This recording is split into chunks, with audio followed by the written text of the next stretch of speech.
On a densely silent night, the clock was ticking the final minutes in the execution chamber. Strapped to the electric chair, the condemned man held a fixed smile, defying the weight of that moment. Around him, authorities, guards and family members crowded in anticipation, like witnesses to an irreversible act. The judge raised his hand, ready to authorize the procedure without averting his gaze. Suddenly, a side door opened and a police dog crossed the room, carrying something in its mouth. Silence spread among everyone, freezing the action in the middle of the ritual. The blatant presence of the animal stopped time, the crumpled envelope shining under the cold light. And for a second, no one breathed. Love stories with animals? Then subscribe now and don't miss any. Thank you for following us. Now, let's return to our story. The courtroom was suffused with a heavy atmosphere, marked by the silence that preceded the irreversible. Robert Henderson sat rigid in the defendant's chair, maintaining an unsettling smile that seemed to mock the weight of justice and destabilize the serenity of those watching him. Officials, family members, and curious onlookers filled the chamber, each consumed by a mixture of expectation, anger, or compassion. Judge Margaret Williams, stern and unwavering, prepared to authorize the final proceedings that would strip Henderson of everything he had built over 30 years. District Attorney Charles Morrison maintained the confident posture of someone who believed he had definitively won, while Defense Attorney Sarah Chen, exhausted after years of frustrated attempts, still carried in her eyes the gleam of someone who never accepted the possibility of complete defeat. The clock ticked away the final minutes, and everyone focused on the last breath of time that separated this man from losing his entire life's work, his reputation, his family, and his freedom. The civil forfeiture hearing had dragged on for months, and today would determine whether Henderson would lose his sprawling ranch, his businesses, his bank accounts, and face permanent exile from Millfield County, Tennessee. The allegations of fraud and corruption had painted him as a master manipulator who had stolen from the very community that once revered him as their most successful businessman and philanthropist. Henderson's wife, Margaret, sat in the front row with their two teenage children, Emma and Jake. Her face was a mask of controlled anguish, while the children appeared confused and frightened by the proceedings that threatened to tear their family apart. Behind them, longtime employees of Henderson's construction company whispered anxiously, their own futures hanging in the balance. If Henderson lost everything, dozens of families would lose their livelihoods. Judge Williams had built her career on being thorough and impartial, but even she seemed affected by the gravity of this moment. The evidence presented by Morrison's office had been overwhelming, or so it appeared. Financial records showing unexplained transfers, testimony from former business partners claiming Henderson had cheated them, and a paper trail that suggested systematic embezzlement from community development projects. The defense had struggled to counter each accusation, finding themselves consistently outmaneuvered by the prosecution's seemingly airtight case. Morrison stood confidently at the prosecutor's table, surrounded by boxes of evidence and a team of assistants who had worked tirelessly to build what they believed was an unshakable case. His political ambitions were well known throughout the county, and a high-profile victory against Henderson would certainly boost his chances in the upcoming election for State Attorney General. He had painted Henderson as a symbol of everything wrong with unchecked privilege and corruption in small-town America. Sarah Chen, despite her exhaustion, refused to give up hope. She had taken this case not just for the substantial fee, but because something about the evidence never felt quite right. Too many witnesses who suddenly changed their stories, too many documents that conveniently appeared at crucial moments, too many coincidences that pointed toward Henderson's guilt. Her legal instincts told her there was more to this story, but time was running out to prove it. The gallery was packed with townspeople who had once looked up to Henderson as a pillar of the community. His construction company had employed half the town at some point, and his charitable foundation had funded the new hospital wing, the renovated school gymnasium, and countless scholarships for local students. Now, those same people watched with a mixture of disappointment and schadenfreude as their former hero faced complete ruin. Henderson himself seemed oddly calm for a man about to lose everything. His smile, which had unnerved everyone since the hearing began, suggested either complete denial or knowledge of something others didn't possess. His hands were steady, his breathing controlled, and his eyes occasionally drifted to the large windows overlooking the courthouse square, where he had once been honored with a statue commemorating his contributions to the community. The evidence had been presented methodically over the past week. Bank records showing large sums moved to offshore accounts, construction contracts with inflated costs that supposedly lined Henderson's pockets, and testimony from his former business partner David Carpenter, who claimed Henderson had forced him out of their partnership through fraudulent means. Each piece of evidence built upon the last, creating what appeared to be an unbreakable chain of guilt. But Sarah Chen had noticed inconsistencies that troubled her. Carpenter's testimony had been too polished, too rehearsed. Some of the financial documents bore timestamps that didn't align with other records. Witnesses who had initially supported Henderson suddenly developed perfect recall of his alleged crimes. It all felt orchestrated, but she lacked the proof to demonstrate it. As Judge Williams prepared to call the final session to order, the tension in the room was palpable. Henderson's fate and that of his family and employees hung in the balance.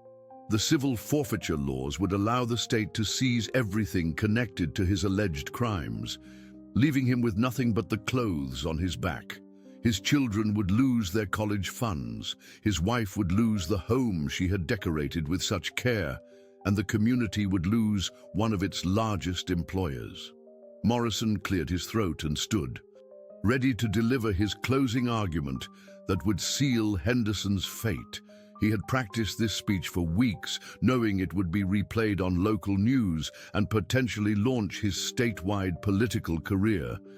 Henderson's downfall would become Morrison's stepping stone to greater power. The courtroom fell silent as Judge Williams raised her gavel, ready to begin the proceedings that would determine whether Robert Henderson was the corrupt businessman portrayed by the prosecution or the victim of an elaborate frame job that even his own attorney couldn't quite prove. The weight of 30 years of reputation and a lifetime of work rested on the next few hours. Outside, storm clouds gathered over Millfield County, as if nature itself sensed the gravity of what was about to unfold. The final act of this drama was about to begin, but none of the participants could have imagined how dramatically their carefully constructed narrative was about to be shattered by the most unexpected intervention imaginable. Judge Williams lifted her gavel with deliberate ceremony, the polished wood catching the afternoon light streaming through the tall courtroom windows. The assembled crowd held its collective breath, knowing they were about to witness the final chapter of Robert Henderson's spectacular fall from grace. Morrison straightened his tie and prepared to deliver what he expected would be the speech that defined his career. However, an unexpected sound shattered the courtroom's solemn atmosphere.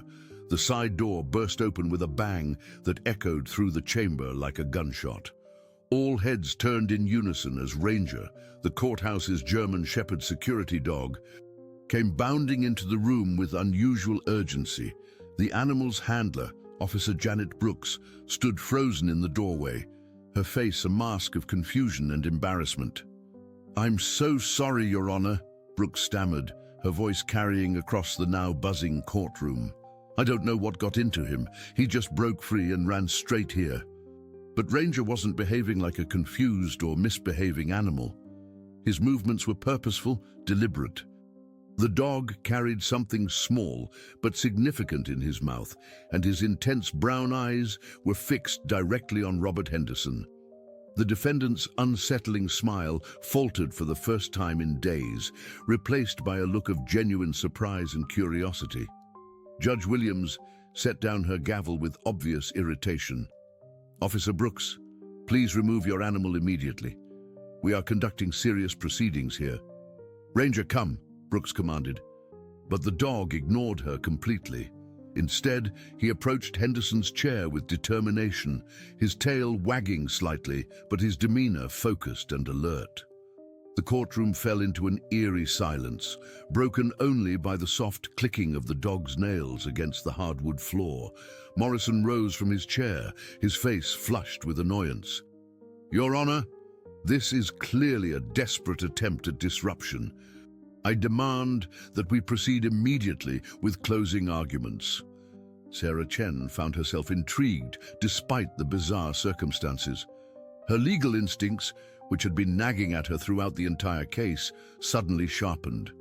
"Your Honor, perhaps we should see what the animal has brought. It may be relevant to these proceedings." "Relevant?" Morrison's voice cracked with indignation. "The dog wandering into court cannot possibly be relevant to a financial fraud case." But Henderson himself spoke for the first time in hours, his voice steady and clear. "Your Honor, I believe my attorney is right. This animal seems to have something important to share." Ranger had now positioned himself directly in front of Henderson, still holding the mysterious object in his mouth. The item appeared to be an envelope, yellowed with age and somewhat crumpled, as if it had been hidden away for years. The dog's behavior suggested an almost human-like understanding of the gravity of the moment. Judge Williams studied the scene before her, her judicial experience warring with her natural skepticism. In 30 years on the bench, she had seen countless desperate attempts to delay proceedings, but something about this situation felt different. The dog's behavior was too purposeful, too directed to be random chance. "Odile, Officer Brooks," she said finally, "approach your animal and retrieve whatever it's carrying. We'll examine it before deciding how to proceed." Brooks moved cautiously toward Ranger, who had remained perfectly still beside Henderson's chair.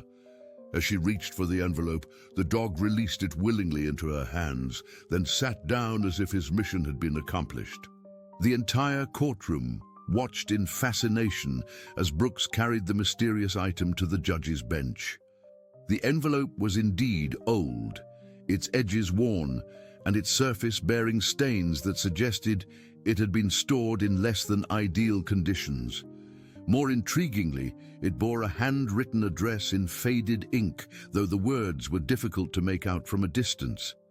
Judge Williams examined it carefully through her reading glasses, her expression growing more serious by the moment. "This envelope is addressed to the Millfield County Sheriff's Department," she announced, her voice carrying a note of uncertainty. "It's dated 3 years ago, around the time these alleged financial irregularities began." Morrison shot to his feet again, his earlier confidence beginning to show cracks. "Your Honor, this could be anything. It could be planted evidence, a fabrication designed to mislead this court.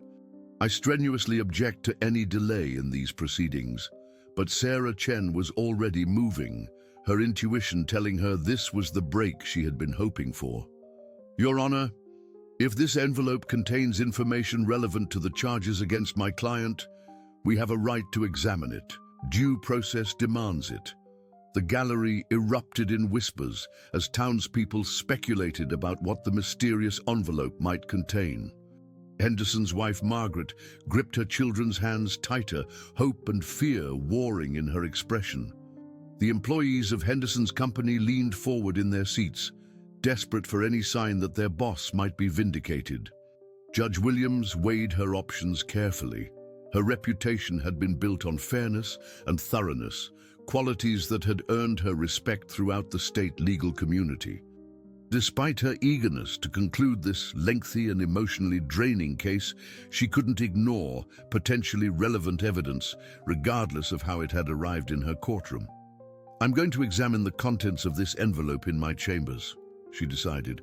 "Court will be in recess for 30 minutes while I determine whether its contents are relevant to these proceedings." The decision sent shockwaves through the courtroom. Morrison's carefully constructed timeline was crumbling, and his political ambitions suddenly seemed less certain. Sarah Chen felt a surge of renewed energy, though she tried to maintain professional composure. Henderson himself remained calm, though his eyes now held a glimmer of something that hadn't been there before. As the judge rose to retire to her chambers, Ranger remained seated beside Henderson's chair, as if guarding the man he had somehow chosen to help. Officer Brooks attempted to coax the dog away, but he refused to move, his loyalty apparently transferred from his handler to the defendant. The gallery buzzed with speculation and excitement. What could the envelope contain? How had a dog managed to find evidence that teams of investigators and attorneys had missed? And why had Ranger chosen this exact moment to deliver his mysterious package? Morrison huddled with his assistants, their confident demeanor replaced by urgent whispers and worried glances. The prosecution team that had seemed invincible just minutes earlier now appeared vulnerable and concerned. Their carefully orchestrated case was facing its first significant challenge, and they had no idea how to respond. Sarah Chen used the recess to approach her client, but Henderson remained enigmatically silent about the dog's intervention. He simply smiled and patted Ranger's head, as if the two had been longtime companions rather than strangers who had just met. The next 30 minutes would determine whether Robert Henderson's life would be destroyed forever or whether an extraordinary twist of fate had just provided the key to his salvation. The 30 minutes stretched like hours as the courtroom remained suspended in anxious anticipation. Judge Williams had retreated to her chambers with the mysterious envelope, leaving behind a room full of people whose lives hung in the balance. The afternoon sun had shifted, casting long shadows across the polished floors and creating an almost theatrical atmosphere in the grand courtroom.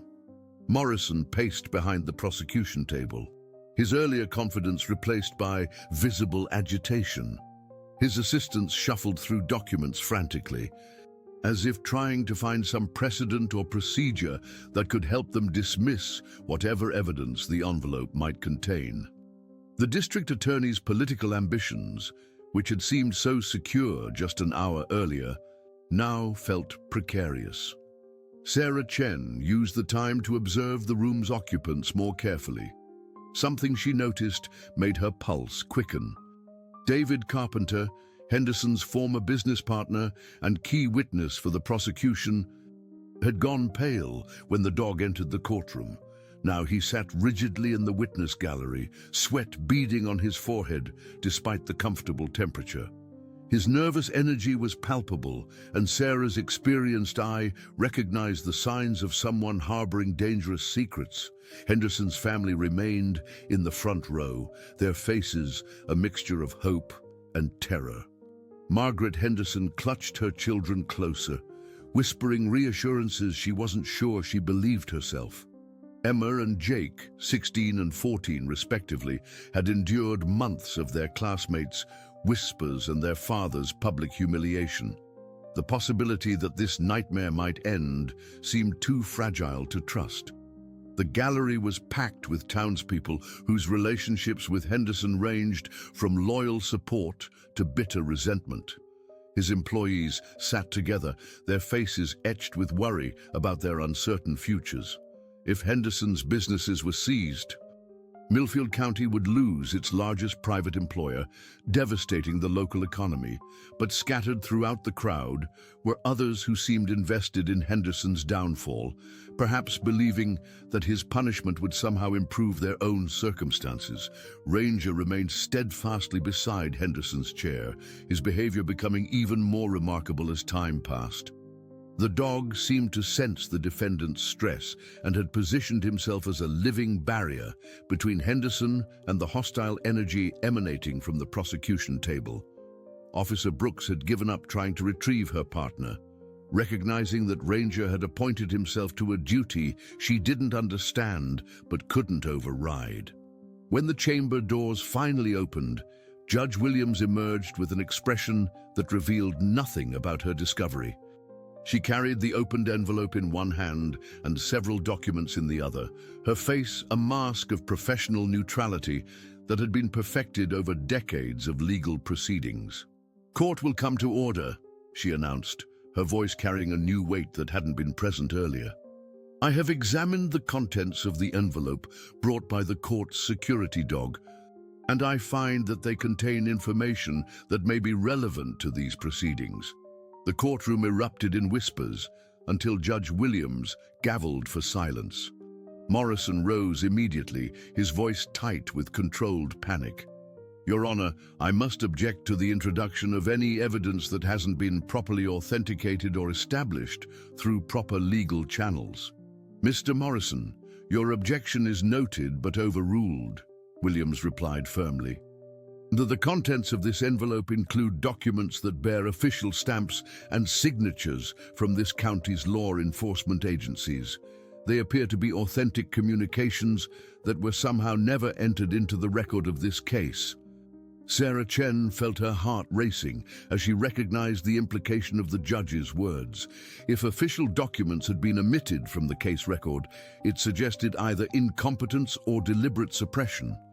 Either possibility could be grounds for dismissal or appeal. The envelope contains correspondence between the Sheriff's Department and the State Attorney General's office, Judge Williams continued, her voice growing more serious. These documents discuss evidence that was apparently collected during the initial investigation of Mr. Henderson's business practices, but which never made it to the prosecution's files. Morrison's face had gone ashen.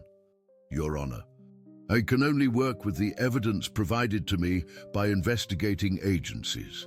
If there were oversights in the investigative process, they were not the responsibility of my office." But Judge Williams was studying one particular document with increasing concern.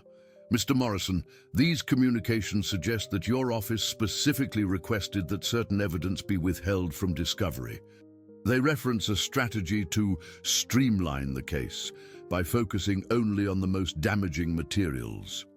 The words hit the courtroom like a thunderbolt.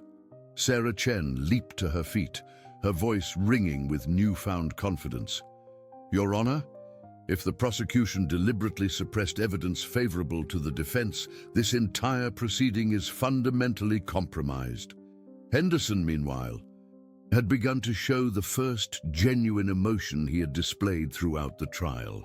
His enigmatic smile was replaced by focused attention as he realized that his intuition about being framed might finally be vindicated. But it was David Carpenter's reaction that proved most telling. The former business partner had risen from his seat and was edging toward the courtroom exit, his face a mask of barely controlled panic. His movement caught Ranger's attention, and the dog's head swiveled to track Carpenter's retreat, a low growl rumbling in his throat.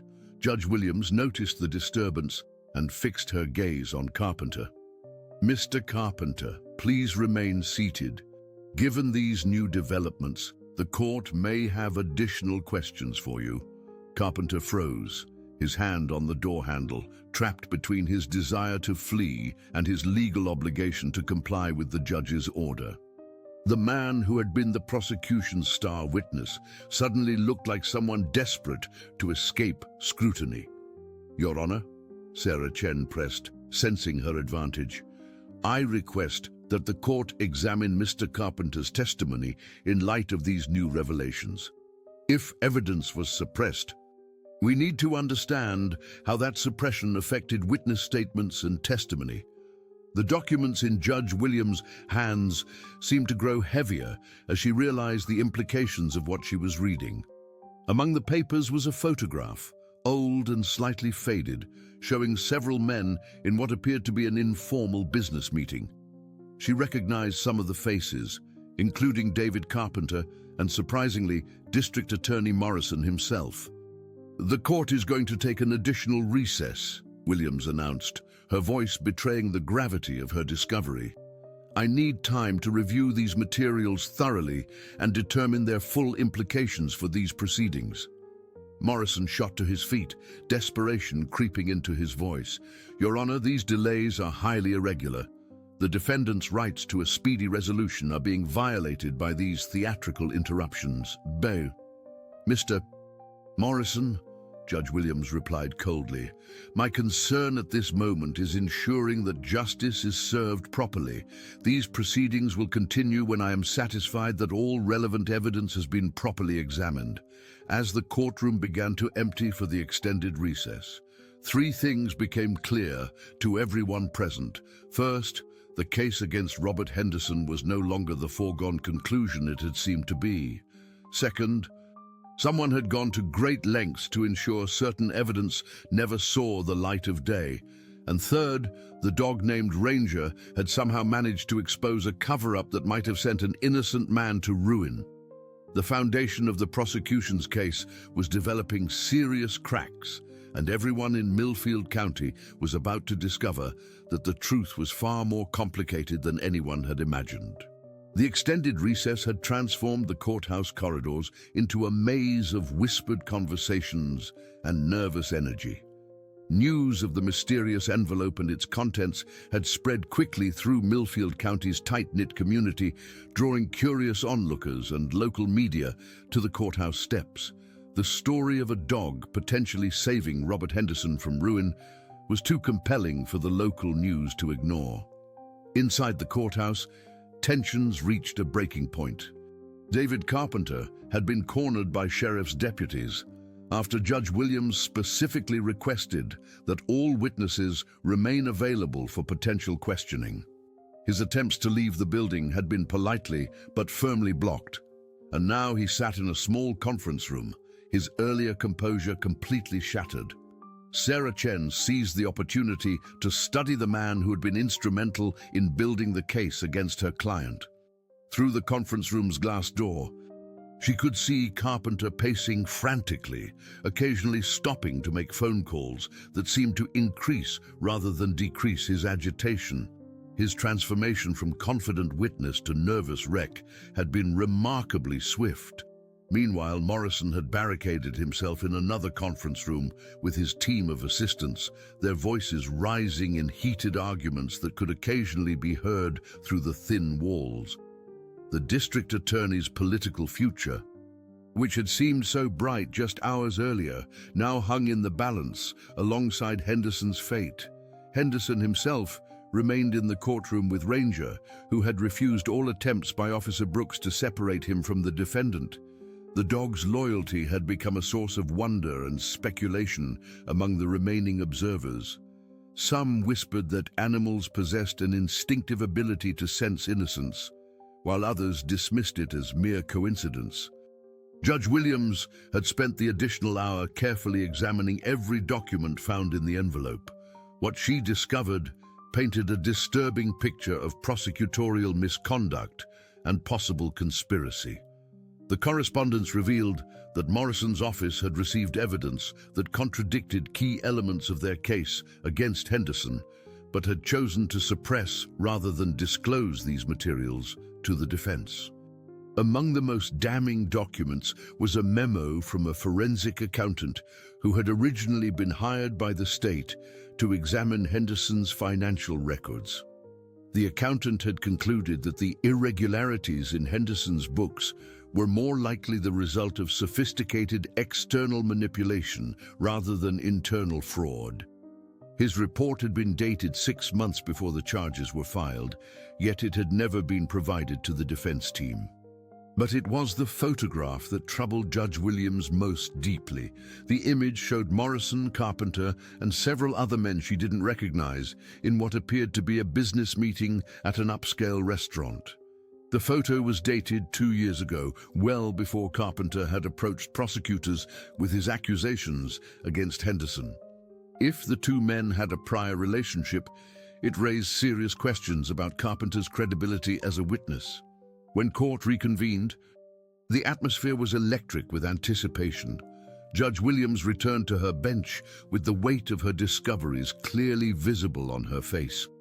The documents were arranged before her in neat stacks, each representing another nail in the prosecution's coffin.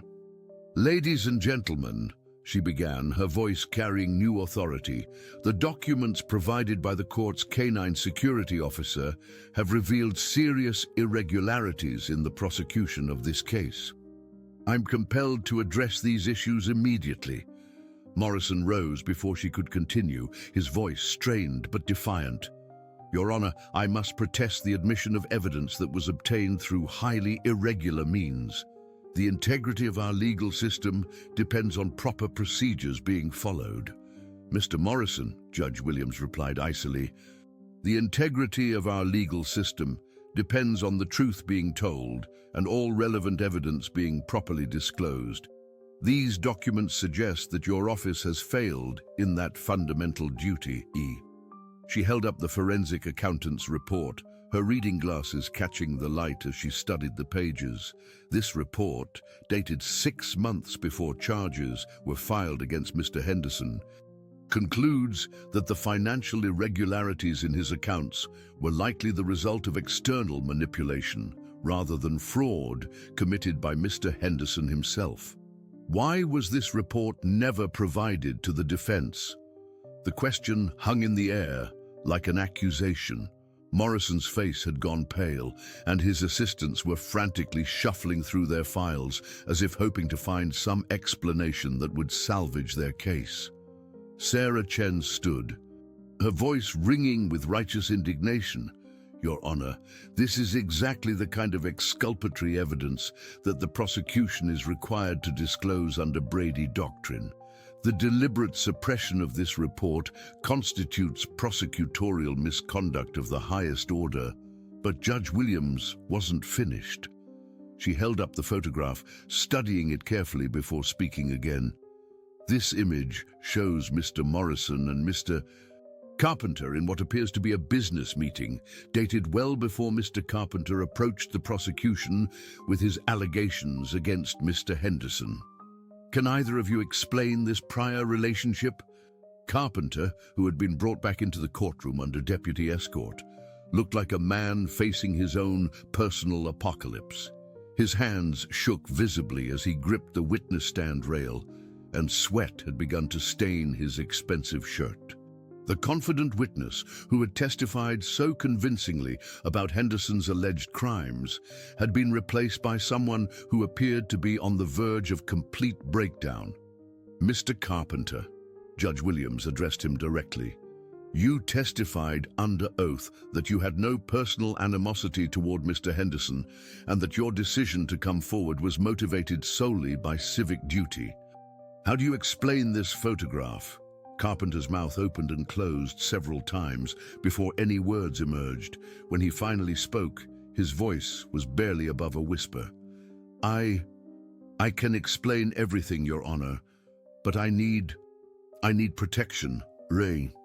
The admission sent shockwaves through the courtroom. Henderson leaned forward in his chair, his eyes fixed on the man who had been instrumental in his persecution. Margaret Henderson gasped audibly, her hand flying to cover her mouth as she realized what Carpenter's words might mean. "Protection from whom, Mr. Carpenter?" Judge Williams pressed. Carpenter's eyes darted around the courtroom before settling on Morrison, who was staring at him with undisguised fury. "From people who wanted Mr. Henderson destroyed, no matter what it took.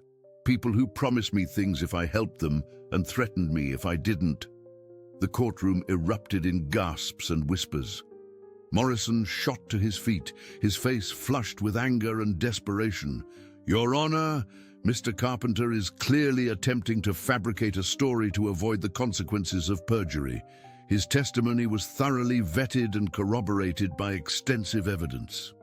But Ranger, who had remained calm throughout the proceedings, suddenly stood and moved toward Carpenter, his body language alert and protective. The dog seemed to sense that this frightened man held the keys to his chosen defendant's freedom.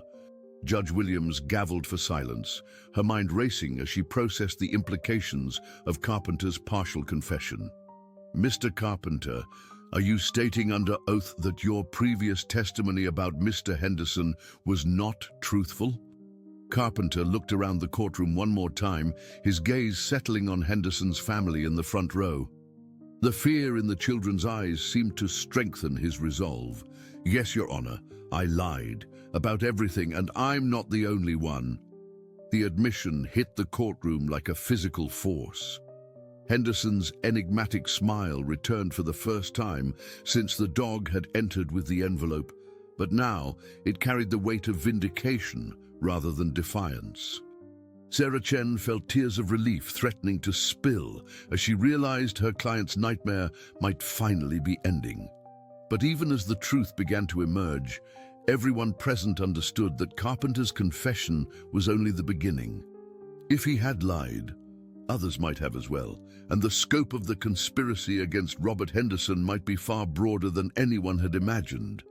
The admission that David Carpenter had lied about everything sent ripples of shock through the packed courtroom. But Judge Williams knew that his confession was only the tip of an iceberg that threatened to sink far more than just the case against Robert Henderson. She ordered a brief recess to allow deputies to provide Carpenter with the protection he had requested, while she contemplated the legal and ethical minefield that had just exploded in her courtroom. During the recess, Morrison frantically attempted damage control, huddling with his assistants in increasingly desperate whispers. His political ambitions, which had driven much of his aggressive prosecution of Henderson, now seemed like distant dreams as the foundation of his career-defining case crumbled around him. The district attorney, who had once seemed destined for statewide office, now faced the possibility of professional ruin and potential criminal charges for prosecutorial misconduct. Sarah Chen used the time to comfort Henderson's family, who were struggling to process the emotional whiplash of seeing their nightmare potentially coming to an end. Margaret Henderson wept openly for the first time in months, her relief so profound that she could barely speak. Emma and Jake, who had endured months of their father being portrayed as a villain, looked dazed as they began to comprehend that everything they had been told might have been fabricated. Henderson himself remained remarkably composed, though Sarah noticed that his hands trembled slightly as he patted Ranger's head. The dog had become more than just an unexpected ally. He had become a symbol of hope and justice in their darkest hour. Officer Brooks had given up any pretense of controlling her partner, recognizing that Ranger had somehow appointed himself to a mission far more important than routine courthouse security. When court reconvened, Judge Williams had made a decision that would reverberate throughout the Tennessee legal system. Given the serious allegations of prosecutorial misconduct and witness perjury that have emerged, I am ordering a complete investigation into the handling of this case. Mr. Carpenter, you will be held in protective custody while you provide full testimony about the conspiracy you have referenced. Carpenter, flanked by two deputies, looked like a man who had finally found the courage to face his demons. His voice was steadier now, though still marked by fear and shame. "Your Honor, what I'm about to tell you involves people in positions of power who won't hesitate to destroy anyone who threatens their plans." "Mr. Carpenter," Judge Williams said firmly, "you are under the protection of this court and the full authority of the state of Tennessee. Tell us the truth, all of it." Carpenter took a shaky breath before beginning his confession. 3 years ago, I was approached by a group of investors from Nashville who wanted to develop a large resort complex on land that Mr. Henderson owned on the outskirts of the county. When Henderson refused to sell, they began looking for ways to force him out.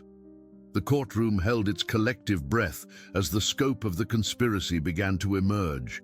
Henderson's land, which included some of the most scenic property in the county, had been coveted by developers for years, but his refusal to sell had consistently frustrated their plans. They offered me a substantial sum to help them destroy Henderson's reputation and financial standing, Carpenter continued, his voice growing stronger with each revelation. They knew that if he were convicted of fraud and his assets were seized, the land would eventually be sold at auction for a fraction of its actual value. Sarah Chen felt a surge of vindication as the pieces of the puzzle finally began to fit together. The prosecution's case had always seemed too perfect, too neatly packaged to be entirely authentic. Now she understood why. It had been carefully constructed by people with both the resources and the motivation to frame an innocent man. Who were these investors, Mr. Carpenter? Judge Williams demanded. Carpenter's eyes darted to Morrison, who had gone rigid in his chair. Some were legitimate businessmen from Nashville, but others were connected to political interests that saw Henderson as an obstacle to their broader development plans for the region. They needed someone with legal authority to legitimize their scheme. The implication was clear, and all eyes turned to Morrison, whose face had drained of all color. The district attorney who had built his career on a reputation for integrity now sat exposed as a potential co-conspirator in an elaborate frame-up. But Carpenter wasn't finished.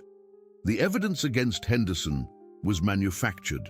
Bank records were altered, documents were forged, and witnesses were either paid or coerced into testifying falsely. I was promised a percentage of the development profits and threatened with financial ruin if I didn't cooperate. Judge Williams studied the documents from the mysterious envelope with new understanding. These communications between law enforcement agencies, were they part of the cover-up? Yes, Your Honor. Certain officials in the sheriff's department were convinced that Henderson was guilty based on the fabricated evidence. But when some investigators began to question the case, their reports were suppressed or destroyed. That envelope, Carpenter pointed to the weathered package that had started this avalanche of revelations, contains copies of reports that were supposed to have been eliminated. Henderson spoke for the first time since the proceedings had begun, his voice calm but filled with pain. David, we were partners for 15 years. We built this business together, employed half this town together. Why? Carpenter couldn't meet his former partner's eyes. They had information about my gambling debts, Robert, debts I couldn't pay. They offered me a way out, and when I hesitated, they made it clear that refusal wasn't an option. I was a coward, and I've regretted it every day since. The human drama playing out in the courtroom was almost too intense to bear. Families destroyed, careers ruined, and an entire community's trust shattered by greed and corruption.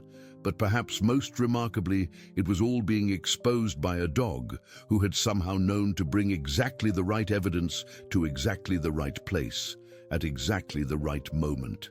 Judge Williams turned her attention to Morrison, who had remained silent throughout Carpenter's confession. Mr. Morrison, do you have any response to these allegations? The district attorney's political instincts warred with his legal training as he realized that anything he said could potentially incriminate him further.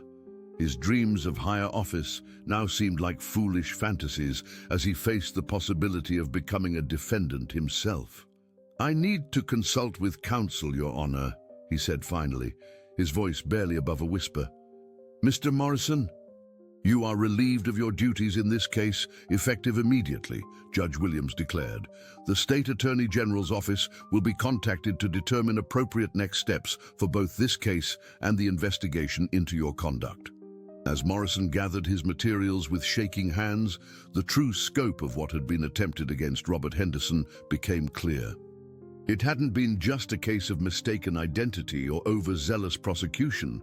It had been a deliberate conspiracy involving multiple parties, fabricated evidence, and the corruption of the justice system itself. But even as the truth emerged, questions remained.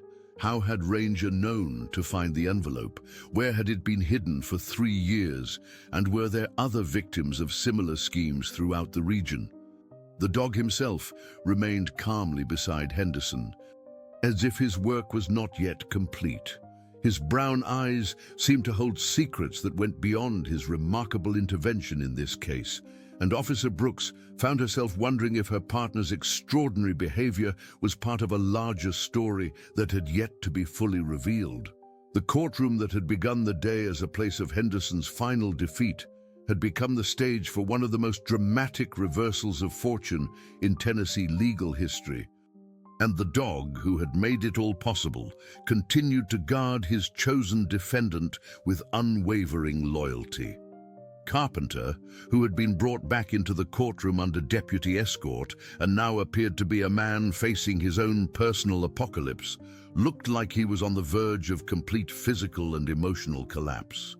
His hands shook visibly as he gripped the witness stand rail with desperate intensity, and sweat had begun to stain his expensive shirt in dark patches that made his deteriorating condition obvious to everyone present. The confident, articulate witness who had testified so convincingly about Henderson's alleged crimes had been completely replaced by someone who appeared to be experiencing the terror of someone whose carefully constructed lies were about to be exposed in devastating detail. Mr. Carpenter, Judge Williams addressed him directly with the full authority of the court, you testified under oath just 2 weeks ago that you had no personal animosity toward Mr. Henderson and that your decision to come forward with allegations was motivated solely by civic duty and concern for public welfare. How do you explain these photographs showing an extensive personal and business relationship with District Attorney Morrison spanning nearly 2 years before you approached his office with your accusations? Carpenter's mouth opened and closed several times like a fish struggling for oxygen before any coherent words emerged. When he finally managed to speak, his voice was barely above a whisper, forcing everyone in the courtroom to strain forward to hear his response. I can explain everything, Your Honor, everything that happened, everything that was planned, but I desperately need protection from people who won't hesitate to destroy anyone who threatens their carefully constructed plans. The partial admission sent shockwaves through the packed courtroom like an earthquake rippling through solid ground. Henderson leaned forward in his chair with intense focus, his eyes fixed on the man who had been instrumental in his 8 months of public persecution and personal torture. Margaret Henderson gasped audibly, her hand flying to cover her mouth as she realized that Carpenter's words might represent the beginning of her family's vindication and the end of their nightmare. Protection from whom, Mr. Carpenter? Judge Williams pressed with prosecutorial intensity. Indeed, this court has the authority and obligation to provide witness protection when legitimate threats exist, but you must be completely truthful about the nature and source of those threats. Carpenter's terrified eyes darted around the courtroom desperately before settling on Morrison, who was staring at him with undisguised fury and what appeared to be silent threats conveyed through murderous glances. The relationship between the two men, which had been hidden for years behind facades of professional propriety, was now revealed as something far more sinister and coordinated than anyone had suspected. From people who wanted Mr. Henderson completely destroyed, no matter what it took to achieve that goal, Carpenter began, his voice growing stronger as he realized that truth might be his only path to survival. People who promised me substantial financial rewards if I helped them, and who made it crystal clear that they would destroy me financially and professionally if I didn't cooperate with their plans. The courtroom erupted in gasps, whispers, and expressions of shock despite Judge Williams' previous warnings about maintaining order. Morrison shot to his feet with barely controlled rage, his face flushed with anger and growing desperation as he realized that his carefully constructed political future was crumbling before his eyes. Your Honor, Mr. Carpenter is clearly attempting to fabricate an elaborate story to avoid the serious legal consequences of perjury and false testimony. His previous testimony was thoroughly vetted, corroborated by extensive physical evidence, and delivered under oath with complete credibility. But Ranger, who had remained surprisingly calm and patient throughout the extended proceedings, suddenly stood and moved with purposeful determination toward Carpenter. The dog's body language was alert and protective rather than threatening, suggesting that his remarkable canine instincts had identified Carpenter as someone who needed protection rather than someone who represented danger to Henderson. Judge Williams gavelled firmly for silence, her mind racing as she processed the full implications of Carpenter's partial confession and the coordinated response from Morrison that seemed designed to discredit rather than investigate these explosive new allegations. Mr. Carpenter, are you stating under oath and with full understanding of the legal consequences of perjury that your previous testimony about Mr. Henderson's alleged criminal activities was not truthful? Oh. Carpenter looked around the courtroom one final time, his gaze settling on Henderson's family in the front row. The terror and confusion in Emma and Jake's young faces seemed to strengthen his resolve to finally tell the truth that he had been hiding for years. The children who had been forced to endure months of public humiliation and social isolation because of his lies deserved to have their father's name cleared, regardless of what it might cost him personally. "Yes, Your Honor," he said with growing conviction and visible relief. "I lied about everything, about the financial irregularities, about Henderson's supposed criminal activities, about my motivations for coming forward, about everything that formed the foundation of this prosecution. And I'm not the only one who was involved in this conspiracy to destroy an innocent man and his family." The admission hit the courtroom like a physical force, causing several spectators to gasp audibly, while others broke into spontaneous applause that had to be gavelled down by Judge Williams. Henderson's enigmatic smile returned for the first time since the dog had entered with the mysterious envelope. But now it carried the weight of vindication and relief, rather than the defiance born of desperation that had characterized his demeanor throughout the trial. Sarah Chen felt tears of relief and professional vindication threatening to spill as she realized that her client's 8-month nightmare was finally approaching its end. Her intuitive suspicions about the case had been proven correct, and her refusal to accept defeat had ultimately contributed to exposing what appeared to be a sophisticated conspiracy involving multiple parties.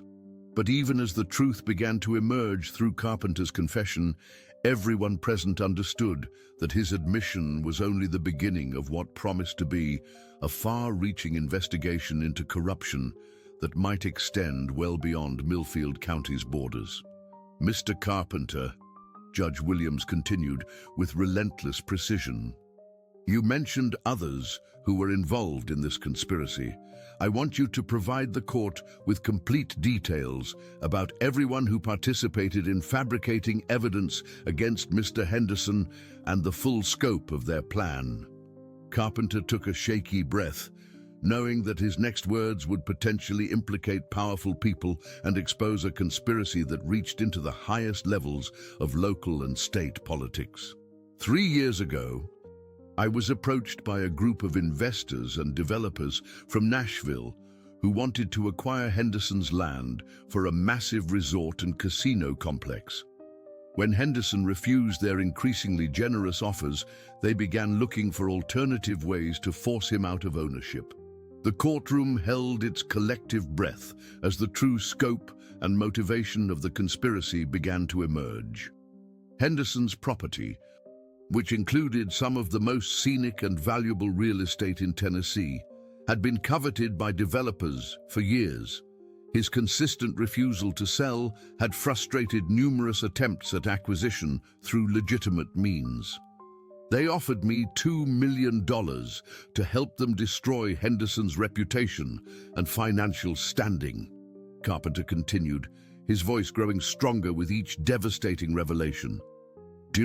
They knew that if he were convicted of fraud and his assets were seized through civil forfeiture, the land would eventually be sold at public auction for a fraction of its actual value, allowing them to acquire it at an enormous profit.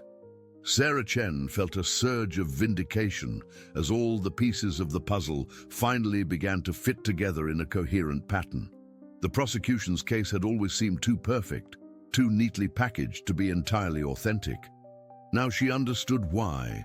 It had been carefully constructed by people with substantial financial resources, political connections, and the sophisticated knowledge necessary to manipulate the justice system itself. "Who were these investors, Mr. Carpenter?" Judge Williams demanded. "I want names, dates, and complete details about how this conspiracy was organized and executed." Carpenter's eyes darted nervously to Morrison, who had gone completely rigid in his chair, before continuing with his explosive testimony. Some were legitimate businessmen from Nashville with connections to casino and resort development, but others were connected to political interests that saw Henderson's refusal to sell as an obstacle to broader development plans for the entire region. They needed someone with legal authority and prosecutorial power to legitimize their scheme and make it appear to be legitimate law enforcement activity. The implication was devastatingly clear, and all eyes turned to Morrison, whose face had drained of all color as he realized that his role in the conspiracy was about to be exposed in complete detail.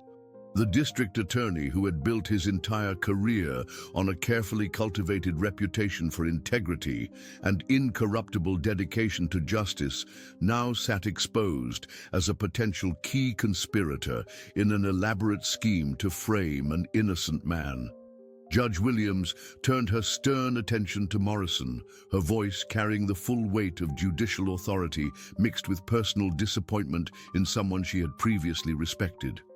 "Mr. Morrison, do you have any response to these serious allegations about your involvement in what appears to be a criminal conspiracy to deprive Mr. Henderson of his constitutional rights and property through fraudulent legal proceedings?" Morrison's political instincts warred desperately with his legal training as he realized that anything he said could potentially incriminate him further in what was rapidly becoming a criminal matter rather than simply a civil case. His dreams of higher office now seemed like distant fantasies as he faced the possibility of becoming a defendant himself in federal corruption charges. I need to consult immediately with legal counsel, Your Honor," he said finally, his voice barely above a whisper. "Mr. Morrison," Judge Williams declared with finality, "you are hereby relieved of all duties in this case, effective immediately. The State Attorney General's office will be contacted within the hour to determine appropriate next steps for both the continuation of these proceedings and a comprehensive investigation into your conduct and that of others who may have participated in this conspiracy." As Morrison gathered his materials with visibly shaking hands, the true scope of what had been attempted against Robert Henderson became clear to everyone present. It hadn't been simply a case of mistaken identity, overzealous prosecution, or even ordinary corruption.